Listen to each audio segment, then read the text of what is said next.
klase tao nga mga anak, iring ng mga anak, iro ng mga anak. And last week, nandito yung nakita na iyan yung anak is kanang tanding. Baby tanding.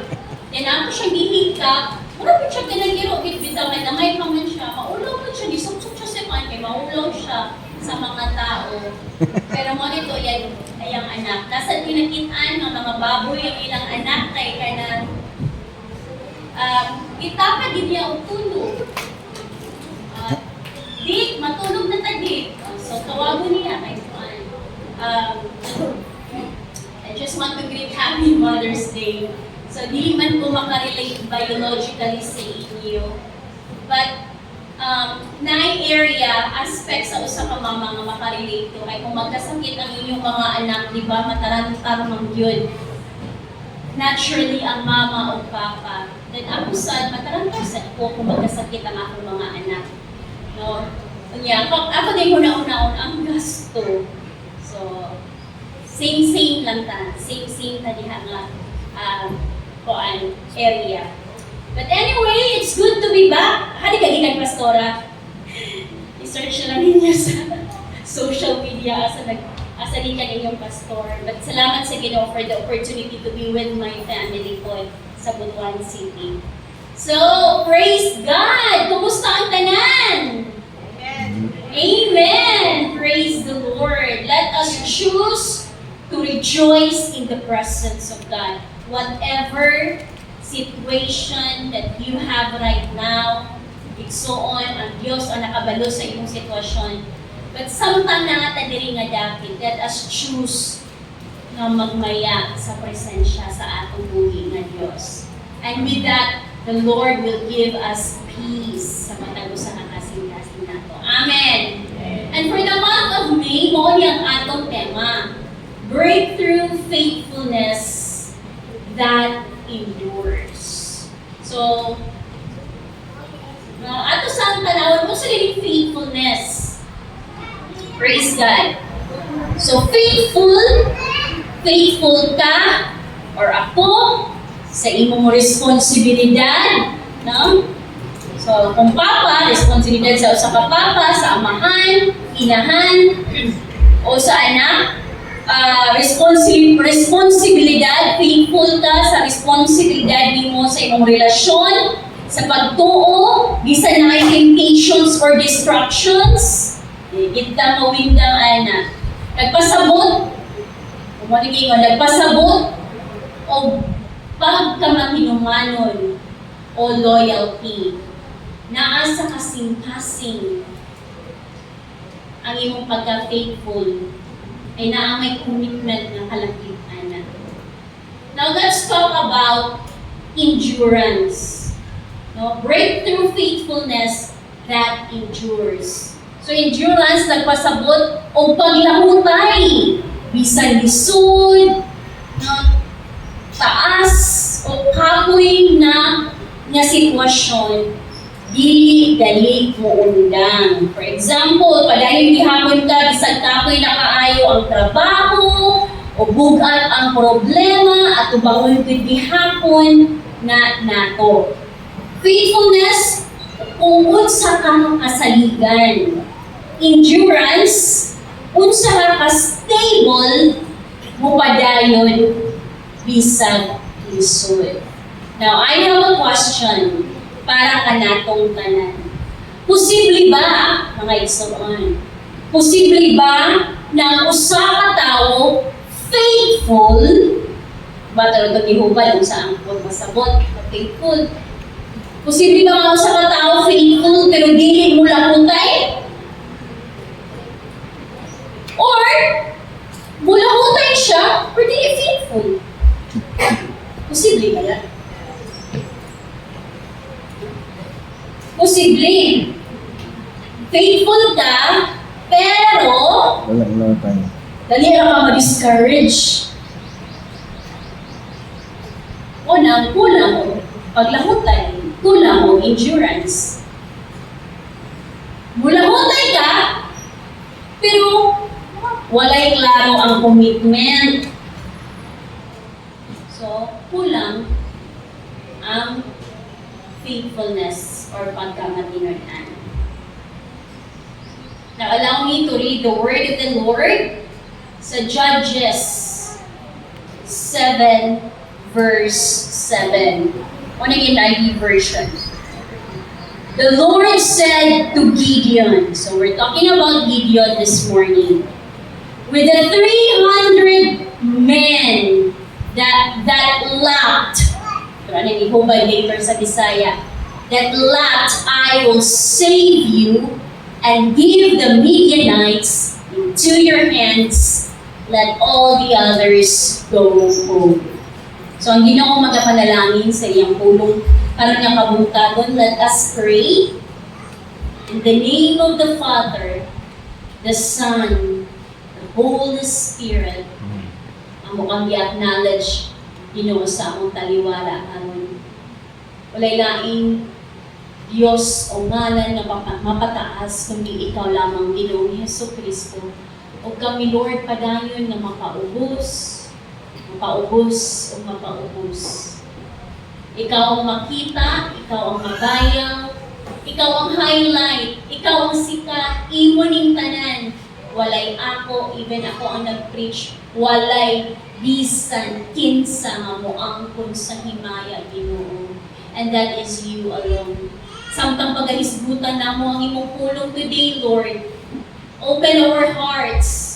Open our spiritual minds, our spiritual understanding. O among dawaton sa tibuok ng kasing-kasing ang imong pulong karong adlaw. Let your presence go with us today. In Jesus' name. Amen. Praise God. Ito palapakan si Lord. Praise the Lord. The King of Kings and the Lord of Lords nga atong gisimba karon nakabuntagon. And the Lord said to Gideon, ang Ginoo nag-ingon kang Gideon, with the 300 men, katong tulo ka 300 men, hindi sa nga mga men, soldiers ni sila, mga army ni sila, naniinom sa tubig dito sa sapa. No? I will save you and give the Midianites into your hands. Let all others go home. Unsa may background ani nga story?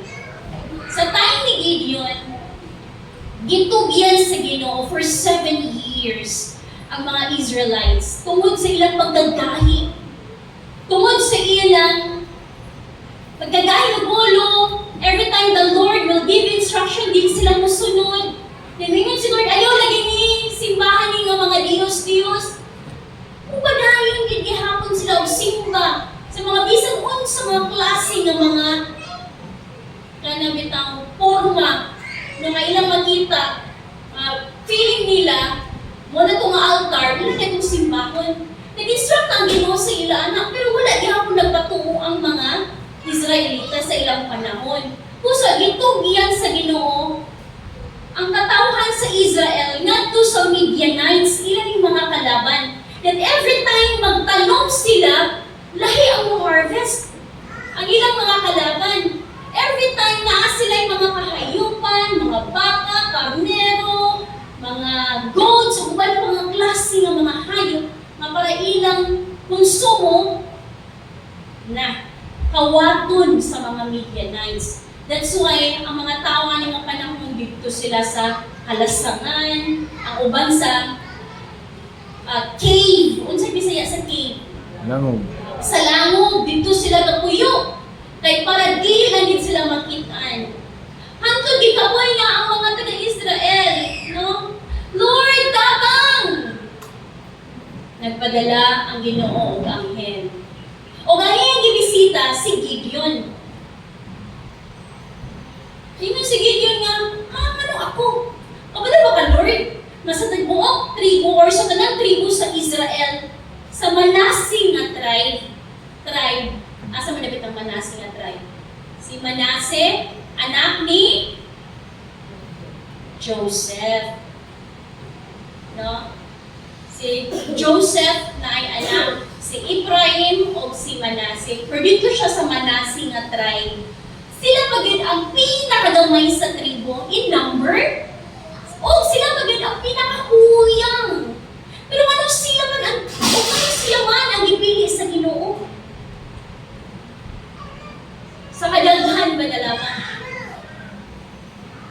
tuod man, ay gibuhat ang Ginoo sa iyang kinabuhi nga nisugot gid si Gideon. Nga makibisog, makipatay, makiglaban sa ilang mga kalaban ng Midianites. Mind you, mga igsoon, millions ang ilang kalaban. Ang description sa Bible kay kanyang locust. Dapat ay Bisaya sa locust? Dulon. Dulon. Dulon? Or kaya na lang diha sa basakan. Di ba? Kanya yung mga manalap diha, ating black bag na gani.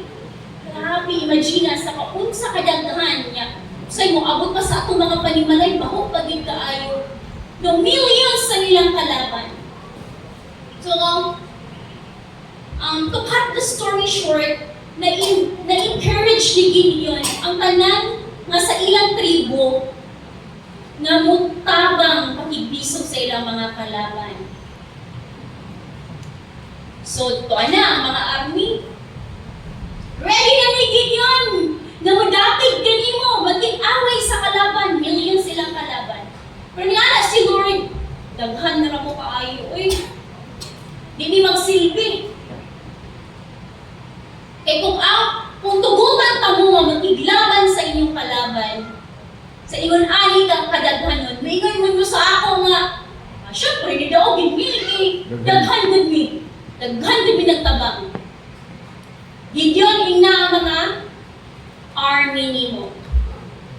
Tanan nga nakahadlok, panguli na mo.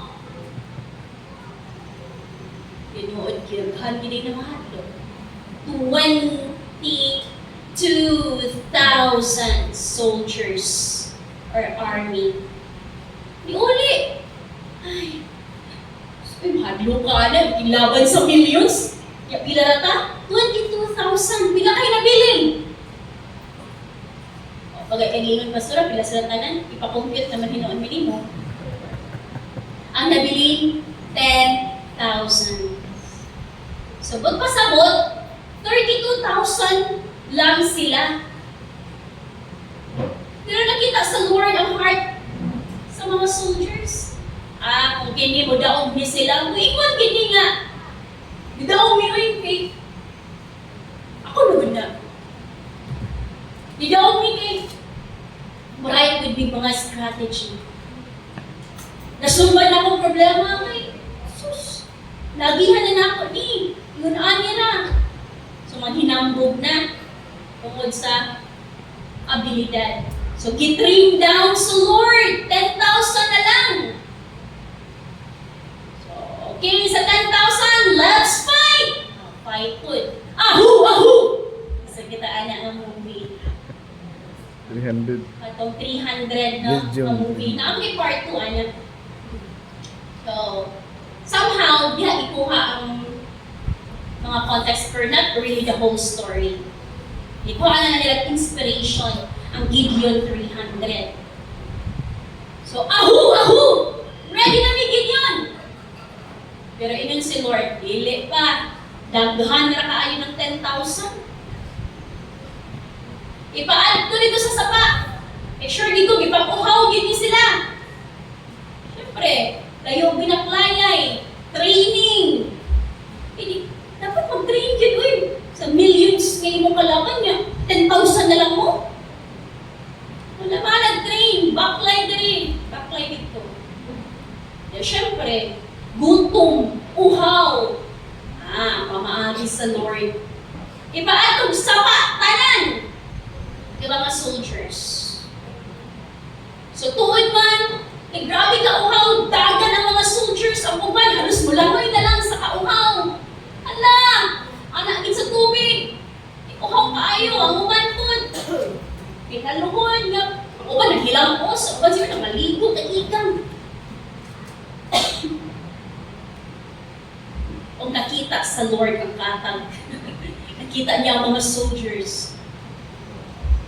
Ilahi, tanan nga nag-inom nga grabing langoy, grabing lukon, ang hilangkos, ikaligok na ang sapa. Ilahi to sila, o ilahi po tong iluhod, or Di ba, murag ni anak lang, ang uban ninuhod. Pero pag kuha sa tubig, murag itang iro nga. Di ba? Nabantay nga sa iro, nga masipon sa sila kauhaw. La. Dinner gapon sila kainom. Anak-anak nila mga dila. Anak lang ba? Ilahi ko to. O 9,700 ang nagkayamukan. 300 lang ang mga demure na murag iro. The Lord said to Gideon, with the 300 men that lapped, hindi kaglapped katong La. anak-anak ng pagkainom, murag iro, I will save you. O akong itugyan kaninyo ang mga Midianites, inyong mga kalaban sa inyong mga kamot. Parang 9,700, pamuli! Kaya gano, atong 300, pag inom nila sa tubig, demure sila, anak-anak sila pero basi may mga kalaban. Alert minapon. Nagawin ang presence of mind. Sometimes baya, kaya mo na anak baya ta. Pag na mga dagko o pagsulay, mga challenges in life, dapat pa rin na kayo, mabot na ang buwan, malukot na yun niya, sa mga mapapapurada, girl, brad, nakalabas sa pag-ihapin, mabot na yun, oh my God, kawawa, naging rin na dapin. Ano? Utang na rin, utang dito, sa mga solusyon naman. Pero ang 300 man, Lord, akong gitugyan sa imo ang tanan. Kano'y bahala, Lord? Asa matanan sa'yo? Sa 9,700 o sa 300? 300. Walang context sa atong verse. Now, the title of the message, dito lang ako na bumibuha sa atong tema, Breakthrough Faithfulness that Endures Red. Through God's Testing. Pinaagi sa testing sa Ginoo, pinaagi sa proseso sa Ginoo. Dili pinaagi sa imo o sa akong proseso. Bugbuan mo ta usahay. So pinaagi gid sa proseso through God's testing or through God's process. Number 1, breakthrough faithfulness that endures. Number 1, God works with a purpose. So kanina, kung basahan ninyo ang Book of Judges, specifically ang story ni Gideon, chapter 6 up to chapter 8, sa pipila ng mga verses. Judges 7:5-6, gipahimo ni Gideon ang pagsulay sa tubig. And hindi lang kani siya basta-basta lang ang pagsulay, no? Dili aksidente ang pamaagi sa Lord. Kainom mo lang ng tubig diha, kanibang uhaw sila. Naa siya'y purpose, di ba? Naa siya'y purpose kay gusto niya tanawon unsay reaksyon sa soldier or matang soldier sa panahon nga uhaw na kaya sila. Sa maghihapon na every time na mamuhat ang Ginoo sa atong kinabuhi mga igsoon, naa siya'y purpose. Gusto ta niya tan-aw ng atong kasing-kasing. No? Kung unsa ka na pag-react. Uhaw kaayo ta sa mga solusyon sa problema. Wa ta kasayon sa mga direksyon na itong insakto ba ni Lord or else malugi kapag ko ani mo invest ko diri. Sakto ba ni Lord? Nagpalit ni bagong sakyanan. Nagpatukol ni bagong balay. Nabaka may kagasto ani. No? Pero, si Lord, nagingan ba nga, everything has a purpose. Masabtan din nato na siya. Everything has a purpose. As in everything, literal yun nga na ay purpose. Ang tanan. Ngayon itong gibuhat sa Lord. I-separate niya to. Kaya nga no, gusto niya makitaan kinsa ang distracted o kinsa ang alert. So kung na yung mga pagsulay sa kinabuhi, nakabakadiri sa 9,700 na distracted or nakatadiri sa 300 na alert. Okay. Samantaliha. Nakatadiri sa 9,700 na careless. Ay, pati alam. Uhaw ko. Uhaw ko sa tubig. Igang kaayo. Ako ning ihilapos, ikaligo, or maskin pa o uhaw, gutom. Pero, kalma lang. Kalma lang. Careless or ready? Ready. Naabata diri sa kanang kung ingon pa sila, basta na sa pag-pronounce sa comfortable or comfortable. So, man comfortable. Comfortable. Ingat pa to sa ako isang student, ipabasa na ko siya. Teacher, comfortable. Kaya ito kung table na naka-comfort sa akin. Comfortable. Okay, English teacher man ko nung ay, that's not comfortable, that's comfortable. Pero may Pinoy man ka. Mali tayo mo ng comfortable. Kulit niya ako ng comfortable, kay Pinoy man ka. So, asa na ba? Dito ka sa comfortable or comfortable? Or mga 9,000, comfortable kayo ang 9,700. Oy, naadri ang easy. Easy na money, easy na solusyon, easy na panginabuhi, or diri ka sa disciplined. Disiplinado na 300. Asa man ta? Pastor, wala gid ko sa distracted, na gid ko sa alert. Wala sa ko sa careless, oy, na ko sa ready. Pero sa ikatulo, diri na ta. Sure gid ka na naa sa discipline or sa comfortable. Ang Ginoo igsoon, andam sa kadaugan, no? Andam niya ihatag sa ato ang kadaugan, pinaagi gina sa proseso. Niagi kita proseso, dili pwede ka tagaan na victory, na doing nothing, diba? Gitrabahuan gina nimo. Niagi gina sa proseso. That's number 1. God works with a purpose. Number 2.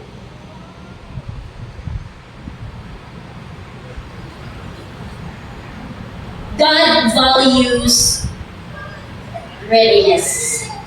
Gitagaag bilis sa Ginoo ang katong mga andam na nag-ready, no? Nag-prepare. Dili na sila pwede tagaan og doubt kay pag moabot ang oportunidad sa tanan nga nag-prepare, nag-study.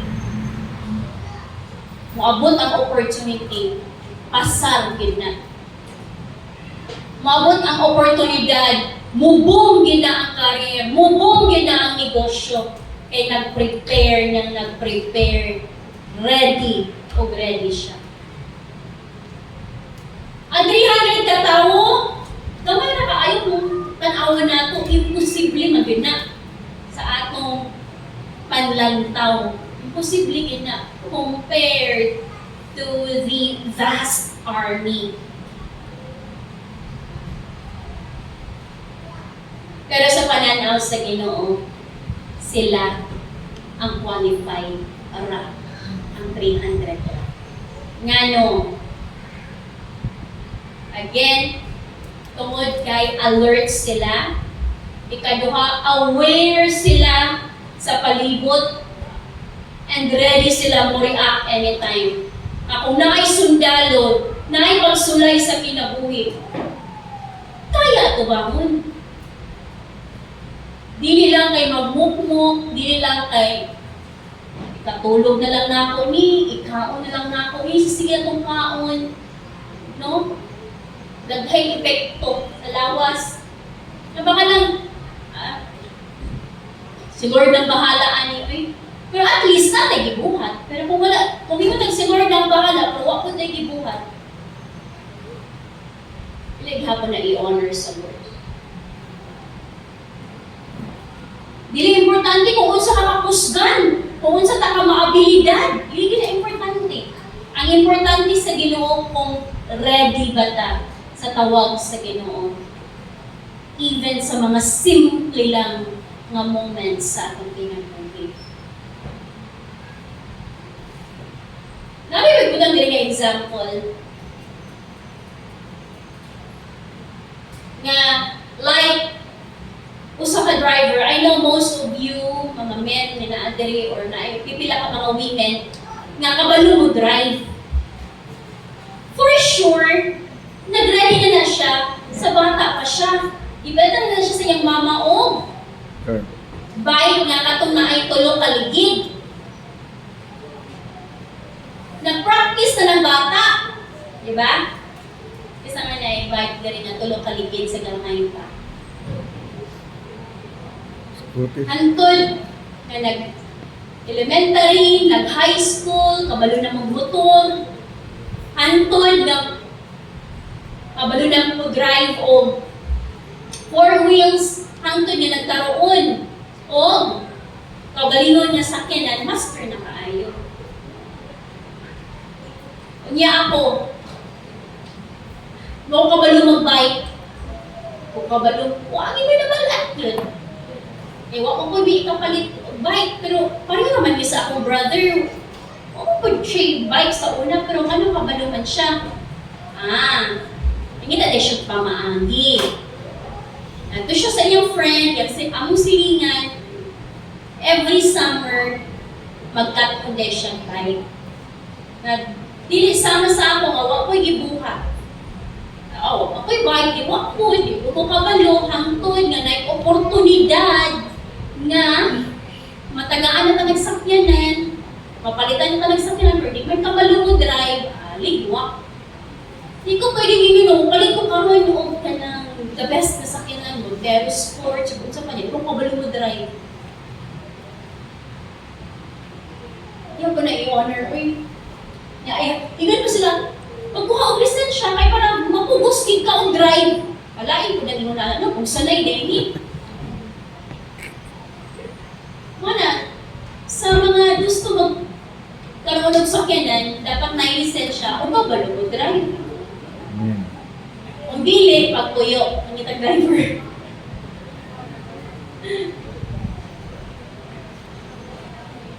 Another thing, na-remember na ako si Sean, gamay pa siya sa testimony sa iyang parents nga napagid siya sa sulod sa sinapupunan, exposed na siya sa music, kaya iyang parents musically inclined.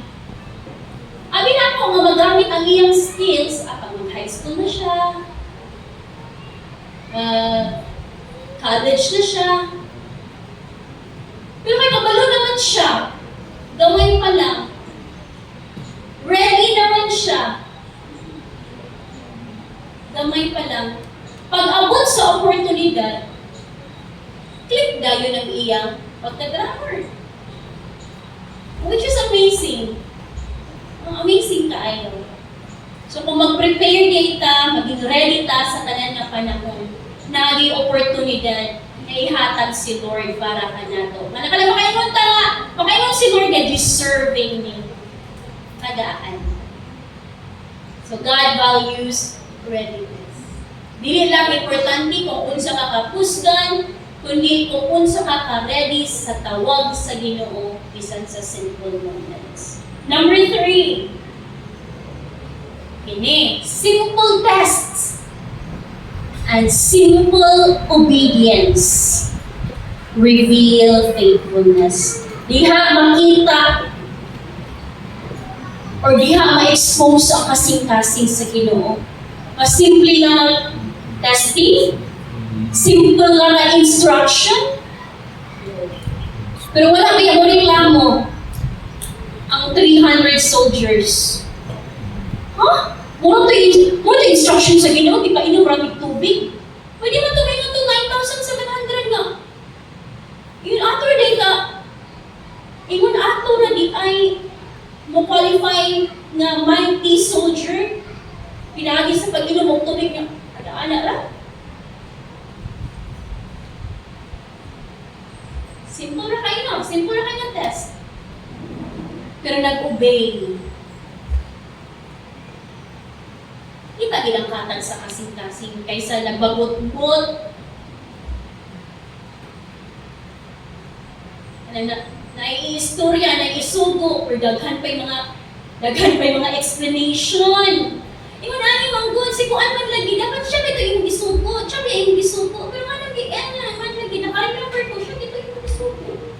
Kung ano ako nang yung gisugo ako. Di ba rin? Wala na react, na nagsampong sa dalungkan. Sakit ani ay. Di ba? Pa! Di ba yung gisugo si ate, yung nabalik naman sa ako. Simple test. Pero ang gusto sa Lord, simple obedience. Simple na pagtungan, hindi na daghang pa yung mga, tawagin, reasoning. Okay ni, pastora, hindi ba pastora, yung tayo kasi pastora, di ba? Hindi naman lang di pag-ingan nga, yes, pastor. Okay, pastor. Wala may diingon ni pastor nga, tumbling ito, ambak dito. Di ba? Simple test. Simple obedience. Makita din ang sunod sa kasintasan. Naman po ako personally, yung anim ng sad ko, na yung mga simple test to Lord niya, muri-up na ko. Wala din ko, mga ka. Wala, nakita din ang ako kasing-kasing yun. Na-expose na hinoon ko. Muna, pag mo, yung ana na ang reaction sa iyong heart, post lang sa gamay, bago i-chat, ayun na, hindi na ba na mabawi. Bago i-post sa social media, hindi na ginamabawi.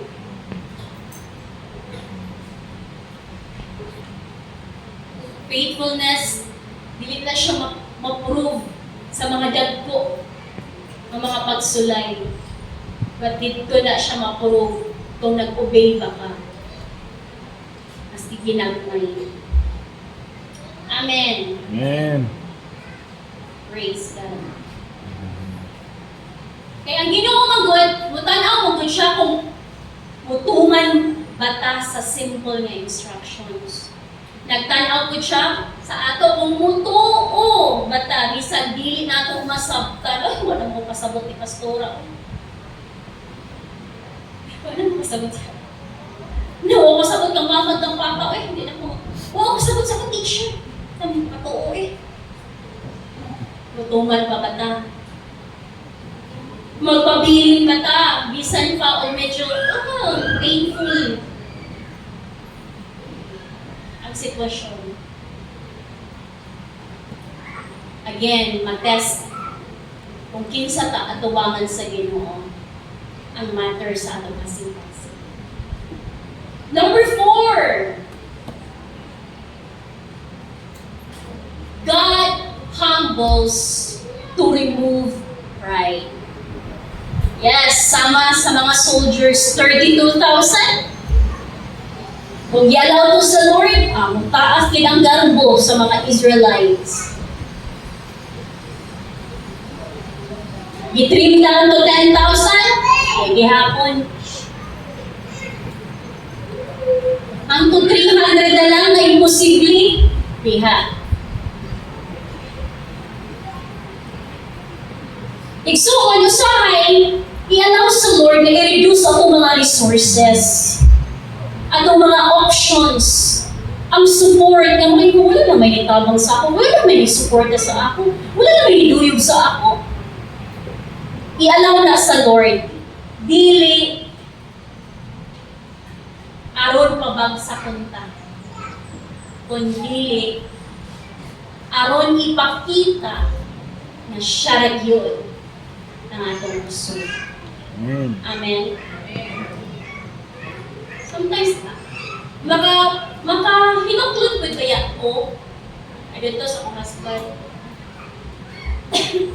Gipiyalan ni sa Lord of businesses in the past. Katupad ka business, kasagsagan, na murag hot cake. Ang mga motor. Diba? At before pandemic, murag hotcake ang mga motor, ang mga tao kapangita ang motor. Sumuha ka mo baligya, mga motor. Ay kumingon na ka sa finances, medyo nakaluwang-luwang po sa kinabuhi. Until niabot ang pandemic. So kay wala na may mapalit og motor, mas mo prefer man og bugas, og sudan. So wala na to. Nag-engage with another business, tracking. And you know what? He allows the Lord na ma-feel na mo ang pinaka-lowest na level sa business. Lugi diri, lugi dito. Nya ako nga dili businessman, sakit kayo sa heart. Siguro sa mga businessman ang naiba mo yan, di ba? Businessman ang naay farm. Every time magpagawas ka kwarta niya, pagbalik ka lang na income, nagnegosyo na ka. Pero ako nga klase, iba ko businesswoman, thankful kayo sa ako. Siguro sa mga businessmen, businesswomen, sa inyong una-una, inani maging ang business na ay lugi, na ay profit. Pero para sa ako nga dili businesswoman, hindi ko musugot og lugi. Profit na kita permi. Unang sakit dawaton kung mabagsak ang negosyo. Masakit dito sa heart, as in sakit dito sa heart, dito kasabot sa akong ibati. Sige na kong hilak sa Ginoo. I-allow sa Lord nga huwag tangon, no? Ipaubos na i-lesson nga amo, para na i-lesson nga amo makatunan, para dili ni mahimong hambugiro, inidaghan na mga kwarta. I don't know, basta pag yun, naging hambugiro po, may some point sa among life at to, wala mo nakabalo. Si Lord, o masik ako, og sarili wala kabalo. Si Lord may kinakabalo. So, i-allow to niya ang down moments na hantod mo, abot na sa korte ng kanya. And that was really very painful. Nga nung i-allow to sa Lord to remove pride. That's why nga ako, Lord, bring back the old times. Ako, Lord, wabot ang panahon na imo may i-prosper pagbalik. Piyalan mo again of millions. This time, we will do it right. This time, Lord, talagang pumuabot ang millions, let's say, bundakan ni sa Lord of 10 million, 100 million. Porta mo na. Kumaga, dili siya mo sink in ba? Nga, dili mo siya ibutang sa imo kasing-kasing na ako'y 100 million na, ako'y 10 million na, ako'y mga million-million. Ako'y million na sakyanan. Kaya once mo sulod na sa kasing-kasing, susakag mo sa utok. Kung di mabantayan, taas na kaayo ang fried chicken. So kung naamay sa ato na kaagi diri o very painful kapag sulay, may it be sa health, may it be sa negosyo, may it be sa imong pag-eskwela, kung sa man ang klase ng pagsulay, igsuon. Tell the Lord, Lord, this time, na imo kong gipiyalan, ani, na-experience ako ang sakit in the past. This time, kung piyalan ko nimo og daghang kwarta, dili na mo dako ang akong ulo, dili ko mahay, dili ko matarantar, na mag-mind diri, mind dito, add to cart dito, kay daghan ko ikabayad. But this time, maging mindful, no, maghuna-huna, na naibay runungan, may mga tao nga nanginahanglan sa imo, sa ako, this time, kabalo mo manage. O dapat ang kwarta nga gipiyal sa Lord sa ato. Kahit saan offering naman po. Maplasta.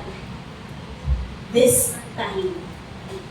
Amen. Sakto na itong mga panahon nga nag-invest ako, nagdalugi-lugi. Sakto na to igsoon. Sakto na. Sakto na, Pastora Maymay. Ano? Takto na igsuon. Kaya gi-allow to sa Ginoo to humble us down para matanggal ang pagka-hamburger nato o pagka-fried chicken. The spirit of humility maoy magdumala sa kasi. Amen. Nakapalapakan si Lord. And for our conclusion, mga igsuon, dili kadaghan ang basihan sa victory, kundi ang pagka-andam o pagka-matinumanon sa Ginoo. Kung ipaubos ka sa Ginoo karon dili pasabot na iwagtangan ka sa Ginoo. Ang pasabot lang ani gi-set up ta sa Ginoo into a higher victory. Amen?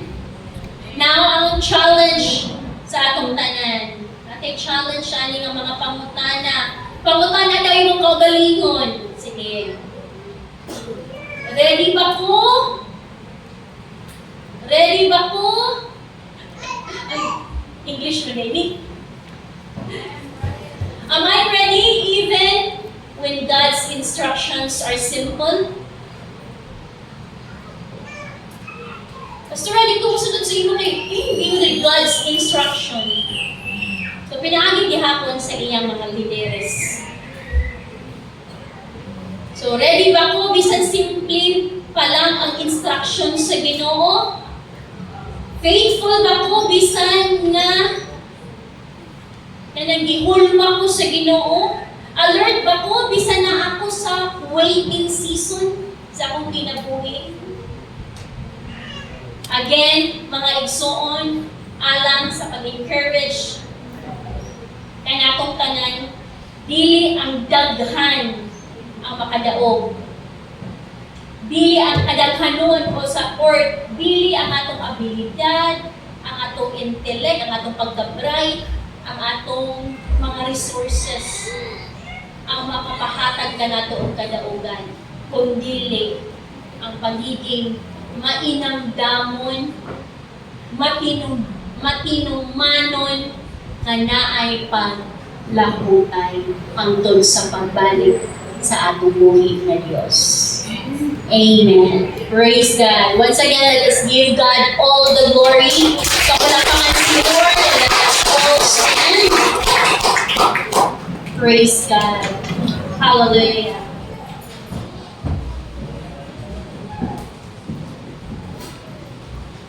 Praise the Lord. Son! Ahu! Ahu! Woo-hoo! No? Wala ilang battle cry. Tingnan pa sila, battle cry ng ahu! Ahu! Morning nakapa-dasik sa ato. That's their battle cry.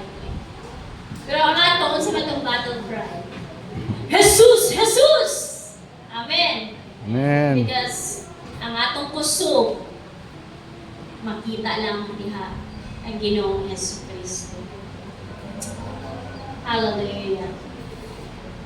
Let us pray. Hallelujah. Oh, we praise you, Lord.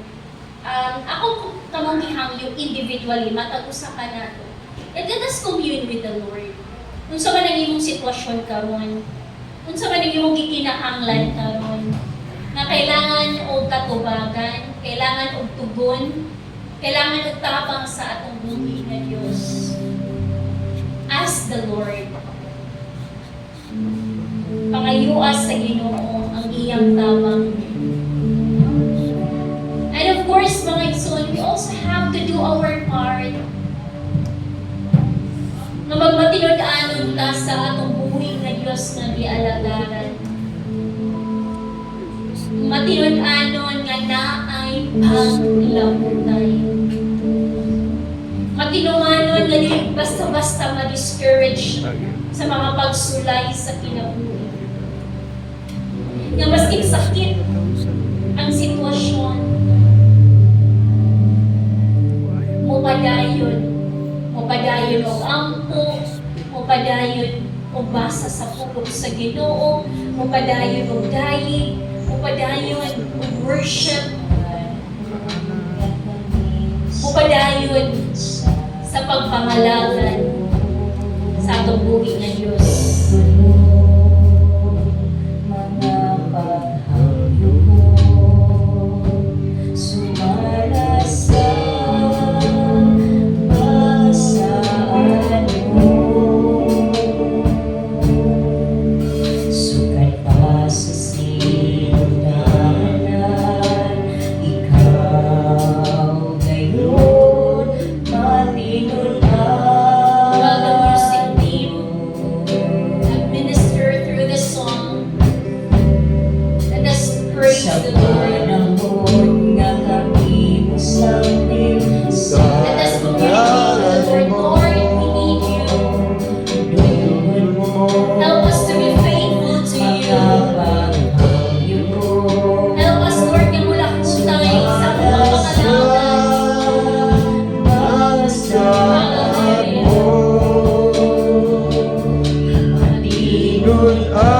Tinulaan ka sa mga pulong mo, mga saan mo kanako, ibutan ko, wala ka na usap, sukat pa kanian to, ang paglaw mo, ikaw lamang, Jesus. Matinulaan Matinulaan ka sa mga pulong mo, mga saan mo kanako, ikutan ko, wala kang mausap, sukat pa kaniyan to, ang paglaw mo, ikaw lamang, Jesus. Yes, Lord. Kung naamay pinakauna nga maginulaan, ikaw na. Walay paglubad, Lord God, ang iyong paghigugma ka na.